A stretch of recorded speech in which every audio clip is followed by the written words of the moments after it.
Hi, thanks for stopping by PosterCentral.com's video blog. I'm Pete Howard, and it's Big Band Day today. We've got 4 of them from World War II. I like to divide them in half. I've got 4 more from post-Pearl Harbor. These 4 are from pre-Pearl Harbor, World War II.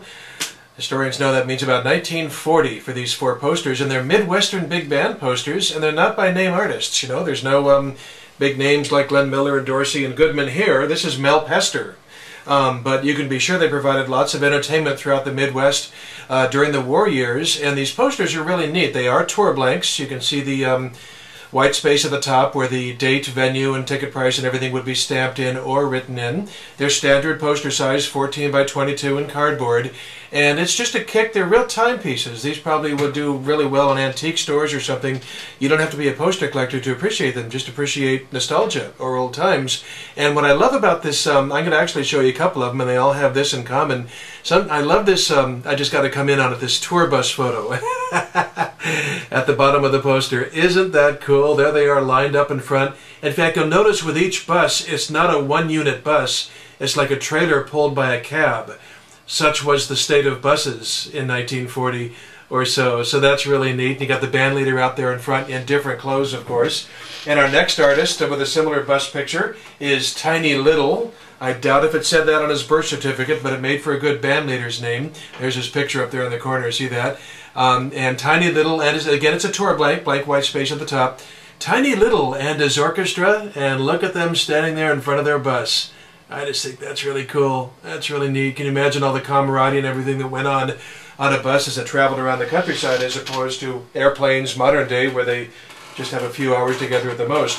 This is Swingin' and Swayin' with Sammy Haven. They often would put clever wordplay on the poster instead of having just the band leader's name. So this is Swingin' and Swayin'.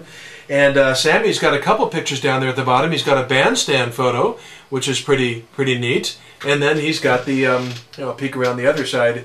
There's his bus photo, which is, you notice the band, you know, their names are always on the side of the buses, obviously. I mean, could you imagine in the 70s Led Zeppelin touring with their name on the, on the side of a bus or something? And this last one from 1940 doesn't have any bus photos or anything. I just think it looks so styling with the you know, the tuxedo and the carnation and the top hat and the Christmassy colors. This one actually was written into Sunday, December 29th, which is 1940, and it's Dick Mills and his orchestra, 12 Merry Millers of music. I mean, he must have played year-round, but this is really a Christmassy poster with its green and red colors and its 1940 date. So, you know, you have to really be a poster collector, I suppose, to enjoy posters by people you've never heard of before, never heard a note on the radio, or they're not in your music collection or anything. But you just love the fact they're really old, they're really authentic, of course. And just think, I mean, Dick Mills, so what, means nothing to you and me, but you know, I mean, the nights of the band played, there were just hundreds of people probably dancing and enjoying it and trying to forget about the war. And Dick and his orchestra were all real people with real families and everything. And there's just, you know, that's what separates the historians and collectors from, I suppose, ordinary folk. So anyway, there we have 4 posters, including bus pictures, from 1940. And I hope you enjoyed them. Thanks a lot for stopping by.